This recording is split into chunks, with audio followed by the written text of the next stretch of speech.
están ustedes? Y bueno, no hay plazo que no se cumpla, ni deuda que no se pague, dice el refrán. Indudablemente ya estamos en tierra derecha y entrando a la definición de este plebiscito. ¿Y qué mejor que conversar con un periodista que tiene una destacada trayectoria y que además en su actividad actual en la Biblioteca del Congreso, hace 2 años escribió un libro sobre la historia de los plebiscitos en Chile. Quiero conversar con él sobre el origen de los plebiscitos en la historia, los plebiscitos que han ocurrido en Chile, en fin, que usted sepa que esto que está sucediendo no es nuevo, es parte de nuestra historia y es una forma de manifestar la voluntad popular que es legítima, que ha ocurrido muchas veces. Juan Guillermo, ¿cómo está usted? Muy bien, don Rodrigo, ¿cómo está usted? Aquí estamos, pues. Aquí estamos, con ganas de conversar, tiempo que no lo veía. ¿Cómo está esa biblioteca del Congreso, esa tremenda organización a la cual usted está? No, mira, tengo que serte muy franco. Yo hace 1 mes y medio ya estoy fuera de la biblioteca. ¡Ah, está fuera! He jubilado después de 46 años de ser funcionario de la biblioteca. Así que estoy feliz primero por estar jubilado, un poco triste por abandonar un lugar donde me acogieron con tanto cariño y donde aprendí tantas cosas. Y entre otras cosas publiqué ese libro que te mostré recién, que se llama Plebiscitos, Itinerario Histórico y Constitucional. Muéstralo a la cámara para que lo vean los televidentes. Los plebiscitos, tú sabrás que en Chile existen ya desde los inicios de la República. No es una cosa nueva. Allá hace 210 años tuvimos el primer plebiscito en Chile. Aunque en 1812. En 1812. Para aprobar el reglamento constitucional de aquella época, que tenía exactamente un preámbulo de 27 artículos y que fue redactado curiosamente por personas de 5 nacionalidades. Uno de ellos obviamente fue el cónsul Robert Poinsett, el cónsul de Estados Unidos. Otro fue Hipólito Villegas, un argentino. Jaime Sudáñez, que era del Alto Perú, todavía Bolivia no se llamaba Bolivia. También estuvo Ignacio José Irizarry, que era guatemalteco, y algunos representantes de Chile. Así que hubo mucha gente que estuvo involucrada en este plebiscito, en esta constitución, que fue ratificada por plebiscito entre el 27 y el 30 de octubre de 1812 y al que participaron solamente 315 personas, todos habitantes de Santiago. O sea, no fue un plebiscito de carácter nacional. Claro, es interesante, claro, la historia de la participación en Chile tenía que ver que para ser electores, digamos, se requerían una serie de requisitos, digamos. Pero partamos la historia. ¿Cuándo fue el primer plebiscito? ¿Dónde se hizo? En Roma, entiendo que en Roma fueron los primeros plebiscitos. Y tú sabes lo que significa plebiscito. Viene la palabra plebe, que es pueblo, y del latín cito, que significa tener en cuenta. O sea, que el pueblo, la plebe o el pueblo tuviera en cuenta lo que se estaba consultando. En consecuencia, hubo muchos plebiscitos en Roma. Inicialmente solamente fue al pueblo, para la plebe, para el pueblo. Los patricios no participaban y solamente en el año 465 a.C. se hizo el plebiscito de carácter universal y ahí pudo participar también los patricios y tuvieron que acatar lo que decía el plebiscito. No nos olvidemos que en Roma en aquella época había por lo menos 3 clases sociales: los patricios por arriba, la plebe o el pueblo, y los esclavos, que no tenían ninguna posibilidad de participar en ningún plebiscito. Y de ahí desaparecen los plebiscitos y aparecen nuevamente con la Revolución Francesa. Ahora, ¿cuál es en un régimen como el régimen de Roma, digamos, en el imperio, digamos, cuál es el sentido por qué se preguntó a la plebe? ¿Qué se preguntó a la plebe al iniciarse los plebiscitos? La plebe tenía que tener sus propios derechos y por eso se establecieron los plebiscitos, porque lo otro, digamos, dentro del derecho romano era estar reservado exclusivamente a los patricios, a la clase alta. En cambio, la plebe tenía que, de alguna manera, legitimar su acción política o las transformaciones del Estado, y por eso se le consultaba al pueblo qué es lo que pensaba frente a tal o cual discusión o controversia. En consecuencia, regularmente los plebiscitos son sí o no, apruebo o rechazo, son binominales, no hay otras posibilidades, aunque en Chile hubo un plebiscito que tuvo 3 posibilidades, pero eso lo vamos a ver, espero, después. Ahora, ¿qué otros plebiscitos? Si seguimos la historia en Chile posteriormente hubo un plebiscito en tiempo de O'Higgins, ¿no? En tiempo de O'Higgins, efectivamente, hubo un plebiscito en el año 1818, y ese fue un plebiscito muy insólito, porque primero, recién Chile se estaba liberando del dominio español, pero se hizo solamente entre el norte chico y Cauquenes. ¿Por qué entre Coquimbo, digamos, la región de Coquimbo y Cauquenes? Porque el sur de Chile estaba en aquella época en poder de los Hermano los españoles. españoles. ¿Y qué ocurrió? En las parroquias se pusieron 2 libros, uno donde decían apruebo y otro donde rechazaban, o sea, estábamos como hoy día. Claro que nadie en aquella época votó por el rechazo, porque ese plebiscito era precisamente para aprobar la Constitución que de alguna manera nos declaraba un pueblo libre de España. En consecuencia, fue un 100% a favor del apruebo. En aquella época, no sé En qué era aquella época, claro. en estos tiempos. O sea, en tiempo de Bernardo Higgins, digamos, el apruebo arrasó Arrasó. y el Nadie iba a ser rechazo. tan torpe para decir que está en contra, porque lo más probable es que terminara preso o terminara incluso en el patíbulo. Así que todo el mundo aprobó sin ningún rechazo, los que votaron, por supuesto. Ahora no Ahora, se sabe. Sí, perdón. sí que no se sabe qué cosa. No se sabe cuántos fueron los que votaron. Lo único que se sabe es que no hubo ni un voto en contra. Ya. Tampoco, bastante poco transparente. O sea, la historia, a propósito de que algunos han dedicado a criticar al servicio electoral que hoy día tenemos, pero el servicio electoral hoy día, yo creo que la transparencia que tienen nuestras elecciones y que va a tener esta Es elección es impresionante. singular, impresionante, Es comparado con impresionante, otros sobre todo por países. la rapidez. Hay Claro. países que se demoran semanas en dar los resultados, que en Chile al otro día ya está todo absolutamente claro, así que, pero hemos Bueno, tenido, a las últimas elecciones, a medianoche está el 90 y tantos por ciento de los votos de las mesas escrutadas, digamos, traspasadas. sí, yo creo que las críticas al servicio electoral son injustificadas hoy día, y siempre han sido injustificadas. Yo creo que Chile ha tenido en ese sentido de que existen en los registros electorales una muy buena eh, recepción y han sido bastante efectivas los resultados de las elecciones. Claro que siempre hay reclamos. Pero claro, nunca todo el mundo va a quedar contento en ninguna elección. Ahora, si uno piensa desde bueno, la declaración de independencia de 1810 hasta este año 2022, la historia de nuestro sistema constitucional, primero fue el reglamento constitucional de 1812, y después en 1827, 1833 y 1925 son las constituciones más importantes. Sí, Todas se pero sometieron a plebiscito, ¿no? no todas, pero hay una, mira, obviamente el de 1812, el plebiscito de 1818, el año 1822 tuvimos una constitución en tiempos de O'Higgins que no se aprobó por plebiscito porque duró exactamente casi 3 meses, porque abdicó O'Higgins y inmediatamente al día siguiente hubo un reglamento provisorio para reemplazar la constitución. Luego hay una constitución que es muy importante y que no fue sometida a plebiscito, que fue la constitución de 1828, que se promulgó y se firmó y se debatió precisamente en Valparaíso, en lo que era el convento de Santo Domingo, en el Cerro Santo Domingo del puerto, y cuyo principal redactor fue un español, José Joaquín de Mora, que incluso se le dio la nacionalidad por gracia, pero después tuvo problemas con Diego Portales y fue expulsado del país, y de ahí José Joaquín de Mora le tuvo un odio a Chile impresionante. Pero Para ya un habló muy mal momento de ahí. eso. Me acordé de una cosa que quiero que me aclares como periodista e historiador.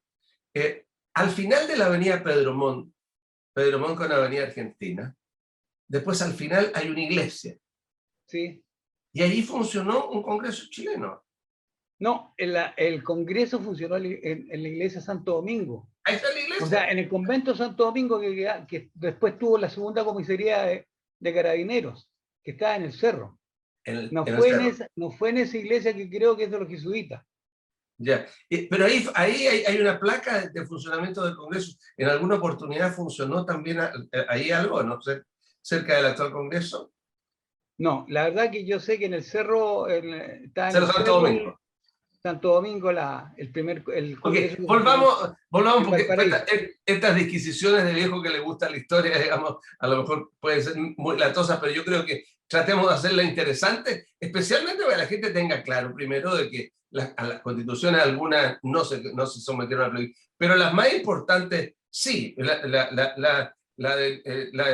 entiendo, la de 1925, por supuesto, y la de 1833 se sometió a No, plebiscito, ese tampoco. no se sometió a plebiscito.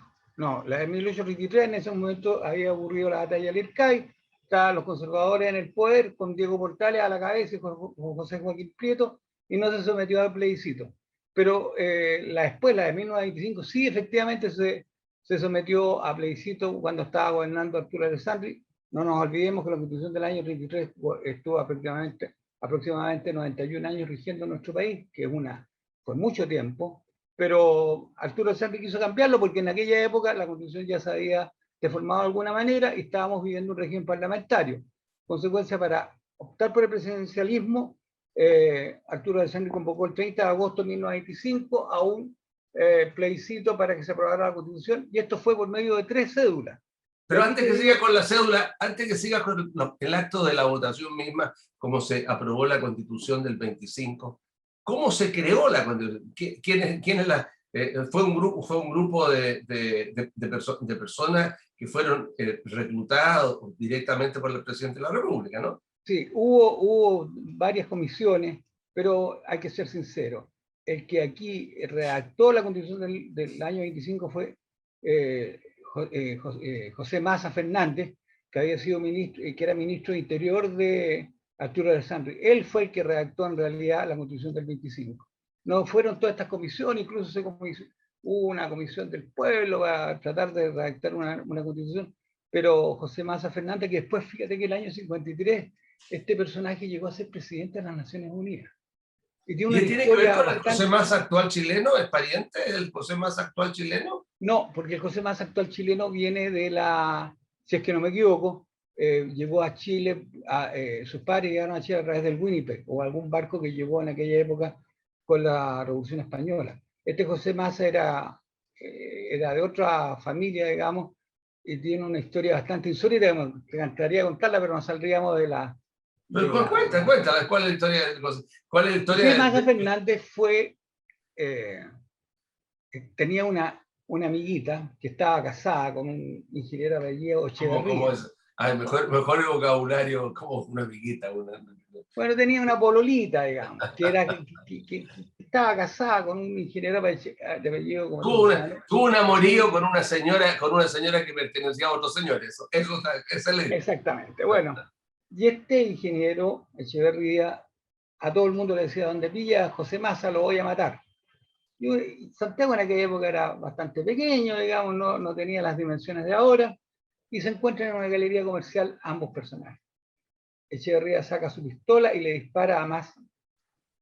Massa desde el suelo, herido, le dispara a Echeverría y lo mata. Y luego, Andaban armados por ahí. si los dos andaban armados, pues los dos se juraban enemigos. En consecuencia, muere Echeverría y Massa se casa con la viuda del personaje que había matado. Así Mira. que era un tipo notable, José Massa, pero tiene esa historia que está registrada en los anales de nuestra historia. Es como que algún día conversaremos de los duelos en la historia Claro, el de último Chile. fue entre Allende y su ministro después de Justicia, si no me equivoco. Que Así que fue, bueno, siempre hay... que fue a los Altos de Quilpué. ¿Cómo, perdón? Fue en los Altos de Quilpué, en Coyihuay. No, yo tengo la impresión que fue Macul en una chacra que tenía el dueño de la tercera de aquella época. Pero hay unos duelos más interesantes entre Arturo Alessandri y un rival político y que se iba a desarrollar en Uspallata, porque en aquella época estaban prohibidos los duelos. Así que en materia de duelo podríamos hablar mucho, pero sigamos con el tema constitucional, si no, Ok, no vamos a salir en 1925, en el fondo, si bien, o sea, tú afirmas que si bien para la historia hubo comisión de expertos, una comisión de los buenos que estructuró la Constitución del 25, que fue sometida a plebiscito, el autor principal o el gestor intelectual fue José Mas. Fue José Maza Fernández, efectivamente, que fue ministro de Interior de... ¿Y quién eran los otros? No, es que los otros eran distintos políticos, fundamentalmente el Partido Liberal. Pero te reitero, aquí el gran redactor fue José Mas. Y para esa constitución se convocó a un plebiscito el 30 de agosto de ese año, y ese plebiscito tenía 3 cédulas que tenían que llevar cada uno de los electores. Una cédula de color rojo, que era el que aceptaba el proyecto de la Comisión de Reforma, así se decía en aquella época, que era fundamentalmente un régimen presidencialista y que separaba a la Iglesia del Estado. Después estaba la cédula de color azul, que mantenía el régimen parlamentario, y finalmente una cédula de color blanco que rechazaba las propuestas de la cédula roja y la cédula azul. Y rechazaba, según lo que se decía en aquella época, todo proyecto. Votó solamente el 45,37% de la población de aquella época, y el resultado fue que de la cédula roja, o sea, la que estableció la Constitución del 25, votó el 94,84% de la gente que emitió válidamente su voto. El 4,05% estuvo de acuerdo con mantener el régimen parlamentario, y bola blanca, el 1,11% de la gente habilitada para votar y que no rechazaba cualquier tipo de proyecto. Ahora, la transparencia de esas elecciones, de ese sistema electoral, era bastante discutible, porque el hecho de que tú te entregaras la cédula, la forma como tú la llevabas, te la podían proporcionar, podía haber un sistema de cohecho que existió a principios y durante parte del siglo pasado, fue una realidad, ¿no? Hasta el año 62, cuando se establece la cédula única. Antes cada uno llevaba su voto, y por eso que el cohecho era una cosa frecuente. Acuérdate que a los electores le daban un par de zapatos, o sea, un zapato, y si ganaba el candidato, le entregaban el otro zapato. Así que había de todo en aquella época. O sea, las elecciones de hoy día, indudablemente que para la gente que no está mirando, pero a la gente más joven, hay que entender la transparencia y la claridad de los resultados de una elección como la que vamos a tener, y vamos a saber en pocas horas más, digamos, ya se va a saber cuál es el resultado de esta elección. Ahora, vamos a este plebiscito. Nos quedan aproximadamente 10 minutos, y me gustaría conversar sobre los conceptos que tienen que ver con el resultado. Es decir, suponiendo, digamos, de que el resultado final de esto fuera ganar a una de las dos opciones por poco, digamos. En el caso, por ejemplo, de que hubiera modificaciones, ¿cómo ves el proceso de cómo se debería desarrollar esto tú como historiador, como periodista? Hacia el futuro. Sí. Yo creo que es difícil de implementar. Son tantas las leyes que eventualmente deberían dictarse para adecuar la actual legislación a lo que señala el actual proyecto de constitución. Yo creo realmente que es muy difícil, va a pasar mucho tiempo antes que se logre de alguna manera establecer cada una de las leyes que deberían dictarse a propósito de este nuevo proyecto de constitución. Es complejo, la verdad. Habría que esperar y habría que ver los resultados. Ahora, los plebiscitos que han habido últimamente en el mundo, que se ha consultado a la plebe, al pueblo, digamos, por el Brexit, por el tema de Colombia, digamos, por el tema, es decir, ¿qué visión tienes tú comparándolo con lo que va a pasar ahora en Chile? Desde el punto de vista del proceso y del sistema plebiscitario. Mira, la verdad es que todos estos plebiscitos han sido insólitos. En el Brexit triunfó la posición de abandonar la Unión Europea por el 51,9% de los votos, y para permanecer era el 48,1%, o sea, estuvo muy, muy peleado. Lo más insólito, a mi juicio, es acuerdo de paz que se firmó en Cartagena, Indias, por el presidente Juan Manuel Santos y la FARC, donde se pretendió, digamos, de alguna manera someter un plebiscito por la paz, y curiosamente perdió quienes eran partidarios de la paz, porque la opción del no ganó por el 50,21% de los votos, contra quienes que eran un poco menos del 49%, quienes estaban en favor de la paz. Pero curiosamente, a pesar de haber perdido el plebiscito, el presidente Santos recibió el año 2016 el Premio Nobel de la Paz por sus esfuerzos por terminar esta guerra insólita que ha durado desde el año 49 hasta nuestros tiempos en nuestro país. Otro plebiscito que me parece muy importante fue el que ocurrió en Sudáfrica en el año 1992, con el fin del apartheid, donde el 68% y un poco más de los blancos votaron a favor del apartheid, de terminar con el apartheid.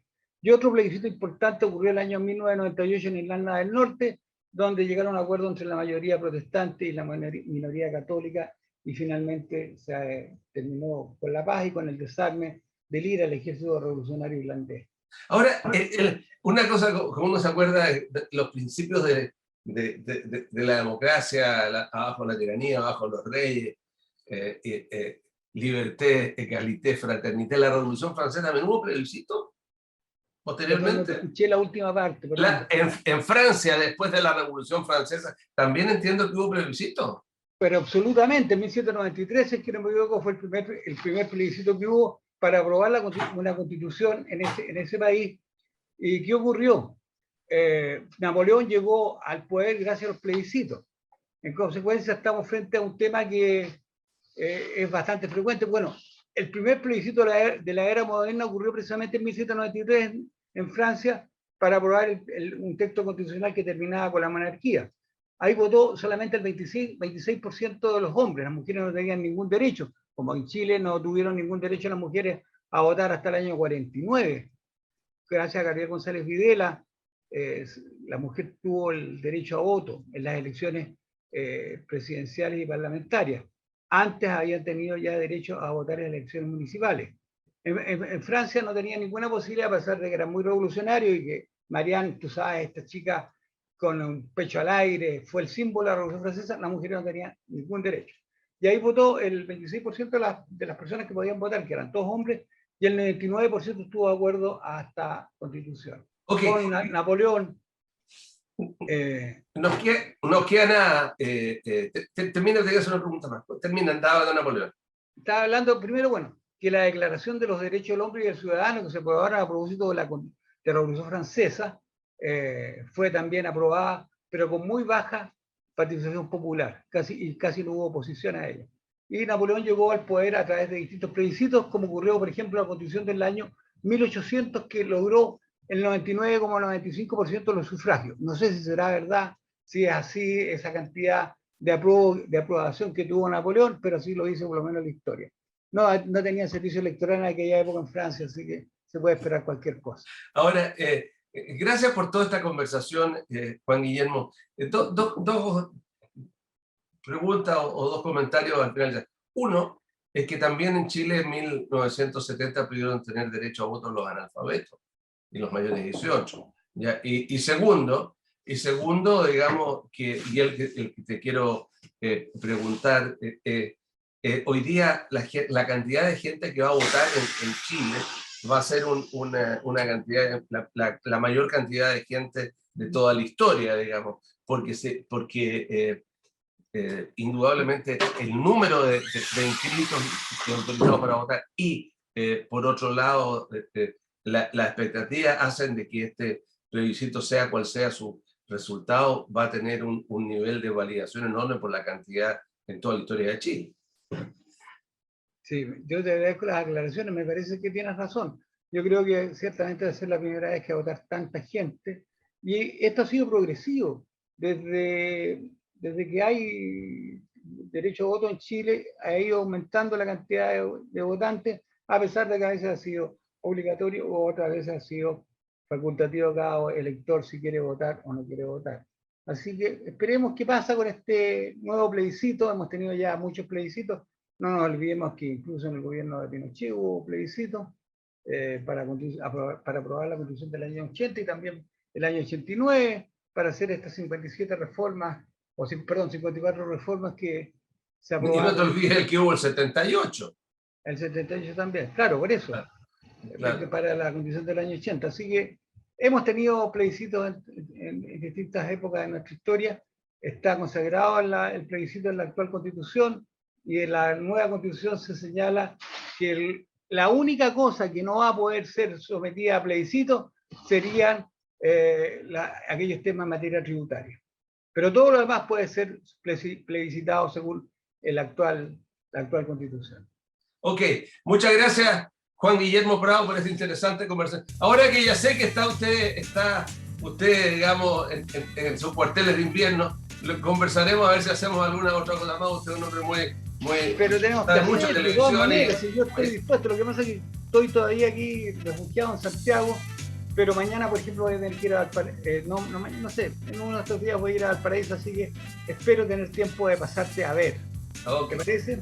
Ok, muchas gracias, Juan Guillermo Prado. Gracias, amigo Oliver, por todo esto.